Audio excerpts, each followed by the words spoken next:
السلام علیکم ورحمۃ اللہ وبرکاتہ۔ بسم اللہ الرحمن الرحیم۔ دوستو، آج کی ویڈیو بہت ہی اہم ہے۔ 91 سالہ مائیکل ایچ ہارٹ امریکہ کے مشہور یہودی مورخ ہیں۔ ناسا سے وابستہ علوم فلکیات اور علم فزیاء کے ماہر ہیں۔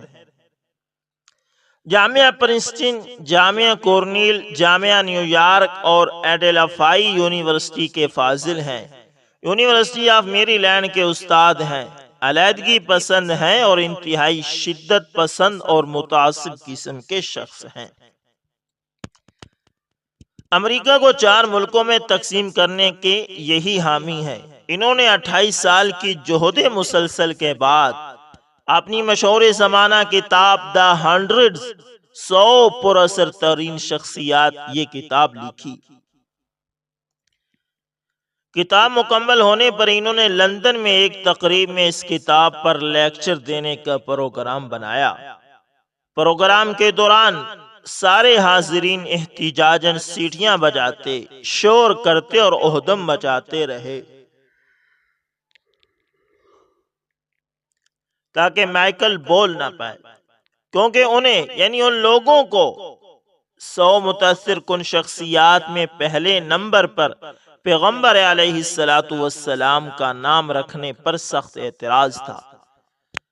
تاہم جب مائیکل کو بولنے کا موقع ملا تو اس نے کہا، چھوٹی سی مکہ نامی بستی کے ایک شخص نے کھڑے ہو کر کہا تھا، اے لوگو، میں تمہارے لیے اللہ کی طرف سے رسول بنا کر بھیجا گیا ہوں۔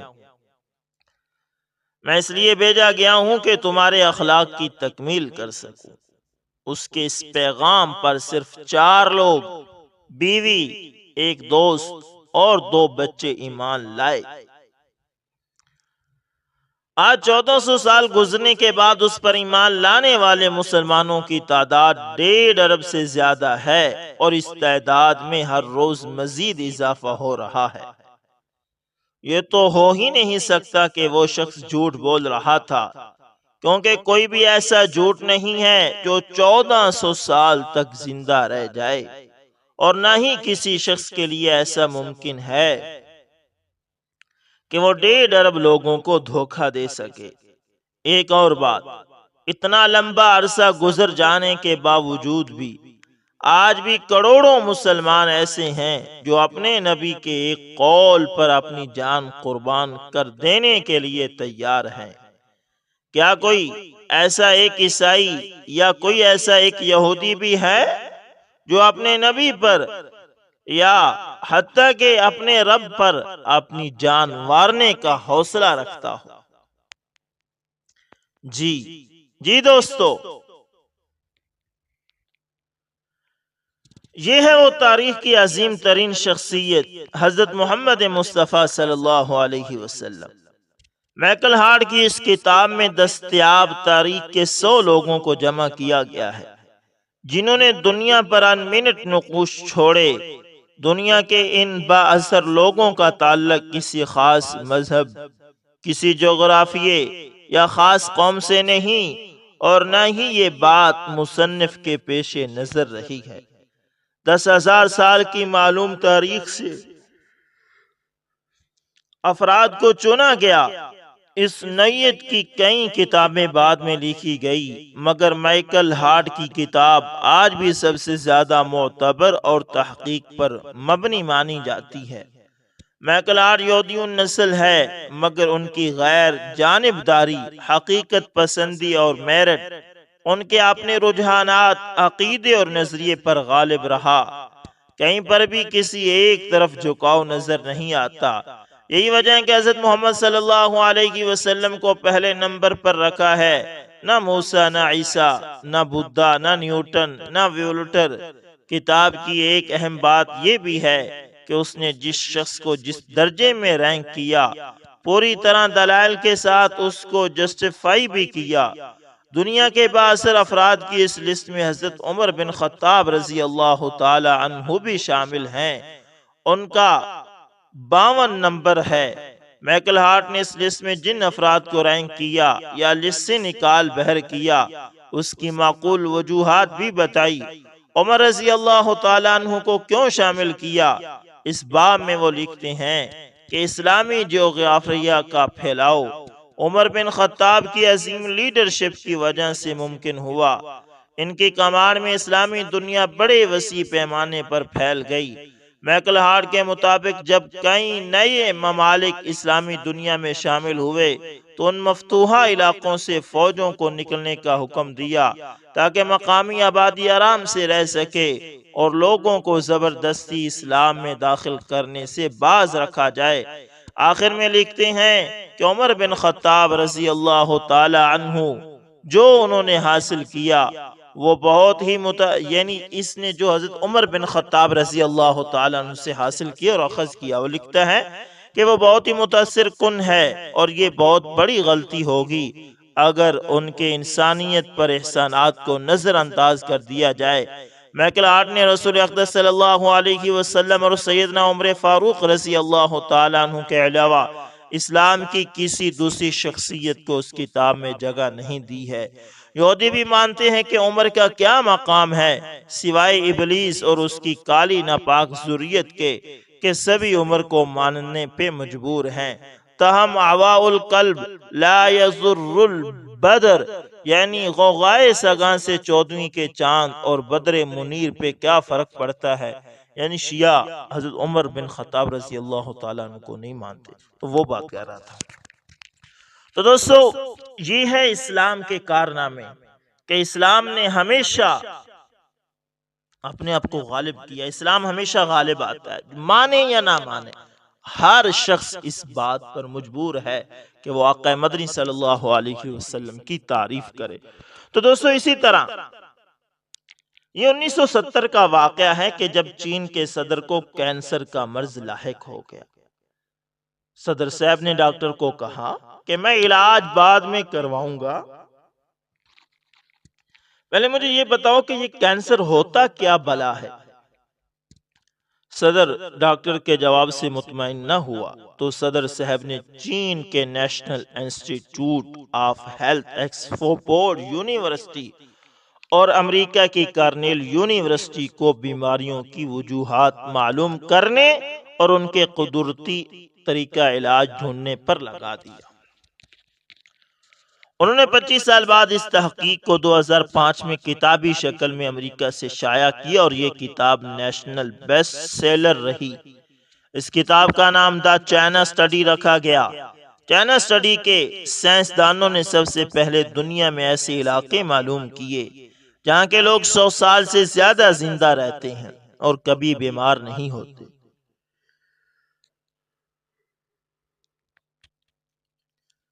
آزاد کشمیر کی وادی ہنزا بھی ان علاقوں میں شامل ہیں جہاں کے لوگ بیمار ہوئے بغیر 100 سال سے زیادہ زندہ رہتے ہیں۔ چائنا اسٹڈی کے لوگوں نے ہنزا کے لوگوں کے کھانے کے انداز معلوم کرنے کے بعد دنیا میں سب سے زیادہ بیمار رہنے والے لوگوں کے علاقے معلوم کیے جہاں کے سب لوگ کسی نہ کسی بڑی بیماری کا شکار رہتے ہیں۔ ان میں ایک جگہ امریکہ میں بھی ہے جہاں پیما انڈین لوگ رہتے ہیں، جہاں پر ہر کوئی cancer, heart, sugar, B P, گردوں اور جوڑوں کے درد کا مریض ہے۔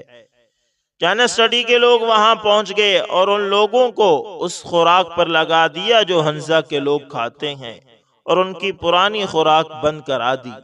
6 ماہ ہی اس خوراک کو کھانے سے ان کی تمام بیماریاں ختم ہو گئی اور وہ بالکل صحت مند ہو گئے اور ان کی دوائیوں سے جان چھوٹ گئی۔ ہنزا کے لوگ ایسا کیا کھاتے ہیں جس کی وجہ سے بیمار نہیں ہوتے؟ وہ صرف خدا کی بنائی ہوئی قدرتی خوراک، فروٹ، کچی سبزیاں اور میوے کھاتے ہیں، اور جو خوراک فیکٹریوں سے گزر کر آتی ہے یعنی پروسیس شدہ ہوتی ہے، ایسی خوراک بالکل نہیں کھاتے۔ یہ ہے صحت مند زندگی کا وہ راز جس کو معلوم کرنے اور دنیا کے ہزاروں cancer, sugar, heart, B P, فالج، گردوں، جوڑوں، ہیپاٹائٹس، معدے، ہاضمے، قبض، آنکھوں اور جلد کے مریضوں کو ایسی خوراک 6 ماہ تک کھلا کر مکمل صحت یاب کرنے اور ان کی دوائیوں سے جان چھڑا کر اس خوراک کے فوائد کو ثابت کرنے پر چائنا، برطانیہ اور امریکہ کی 3 یونیورسٹیوں کے 25 سال لگے۔ یہ کتاب دا چائنا اسٹڈی گوگل سے ڈاؤن لوڈ کر سکتے ہیں۔ امریکہ کے سابق صدر بل کلنٹن کے 2004 میں ہارٹ کے 4 بائی پاس آپریشن ہوئے، 2005 میں پھیپھڑوں کا آپریشن، 2010 میں 2 بار ہارٹ میں سٹنٹ رکھے گئے تو بل کلنٹن مرنے کے قریب لا علاج مریض بن گئے تو وائٹ ہاؤس کے ڈاکٹروں نے آخری حربے کے طور پر صدر صاحب کو چائنا اسٹڈی والی خوراک پر لگا دیا۔ 5 ماہ ہی صدر صاحب بالکل ٹھیک ہو گئے۔ اس بات کا ثبوت بل کلنٹن کی CNN چینل کو دیے گئے انٹرویو میں دیکھ سکتے ہیں۔ اس خوراک کے کرشمائی اثرات دیکھ کر صدر صاحب نے بل کلنٹن فاؤنڈیشن کے تحت یہ پروجیکٹ بنایا کہ میں جب تک زندہ ہوں امریکہ کے ہر سکول میں جا کر بچوں کو صحت مند زندگی کا راز ضرور بتاؤں گا کہ فروٹ، کچی سبزیاں اور میوے کھاؤ اور فیکٹریوں سے گزری ہوئی یعنی پروسیس شدہ خوراک بالکل نہ کھاؤ۔ جس کو بھی اپنی صحت عزیز ہے وہ اس خوراک کو ضرور اپنا لے۔ میں نے سوچا کہ اگر یہ اتنی سچی حقیقت ہے تو قرآن میں ضرور ہوگی۔ دیکھیں سورہ عبسہ آیت نمبر 24 تا 32، جس کا ترجمہ کچھ یوں ہے، بس انسان کو چاہیے کہ اپنی خوراک کی طرف دیکھے۔ بے شک ہم نے خوب زور سے پانی برسایا، پھر ہم نے زمین کو پھاڑ کر چیر ڈالا، پھر ہم نے اس میں اناج اگایا اور انگور اور سبزیاں اور زیتون اور کھجور اور گھنے گھنے باغات اور طرح طرح کے پھل میوے اور چارہ خود تمہارے اور تمہارے مویشیوں کے فائدے کے لیے۔ قرآن پاک کی ان آیات مبارکہ میں انسان کے خوراک کے سلسلے میں اناج کے بعد 3 چیزوں پر زور دیا گیا ہے: فروٹ، کچی سبزیاں اور میوے۔ یہ صرف مرکزی خیال ہے۔ مزید تفصیل کے لیے کتاب پڑھیں یا ڈاکٹر بسوارب کے لیکچر سن لیں۔ آج کل انڈیا کے جس ڈاکٹر بسوارب کو 20,000 شوگر کے مریضوں کو انسولین سے نجات دلوانے کے سلسلے میں ہیلتھ کا آسکر ایوارڈ دیا گیا ہے، انہوں نے چائنا اسٹڈی والی کتاب کو لیکچرز کی شکل میں ساری دنیا میں پھیلانے کا ذمہ لیا ہوا ہے۔ آپ یوٹیوب پر لیکچر دیکھ سکتے ہیں۔ ہماری آپ سے دور رہنے پر مجبور یعنی بیماری آپ سے دور رہنے پر مجبور ہو جائے گی۔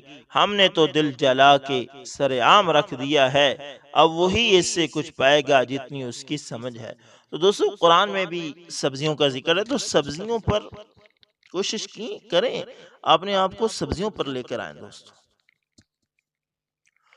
دوستو اسی طرح حضرت ابوبکر صدیق رضی اللہ تعالیٰ عنہ کے دور میں ایک شخص ملک شام سے سفر کرتا ہوا آیا اور آپ کی خدمت اقدس میں حاضر ہوا اور عرض کرنے لگا کہ آپ امیر بھی ہیں یعنی مالدار بھی ہیں اور امیر بھی یعنی مسلمانوں کے سربراہ بھی ہیں۔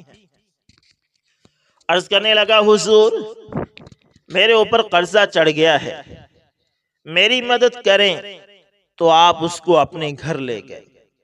وہ شخص کہتا ہے کہ باہر سے دروازہ بہت خوبصورت تھا لیکن گھر پر ایک چارپائی بھی نہ تھی، کھجور کی چھال کی چٹائیاں بچھی ہوئی تھی اور وہ بھی پھٹی ہوئی۔ فرماتے ہیں کہ سیدنا صدیق اکبر رضی اللہ تعالی عنہ نے مجھے چٹائی پر بٹھا لیا اور مجھے کہنے لگے یار ایک عجیب بات نہ بتاؤں؟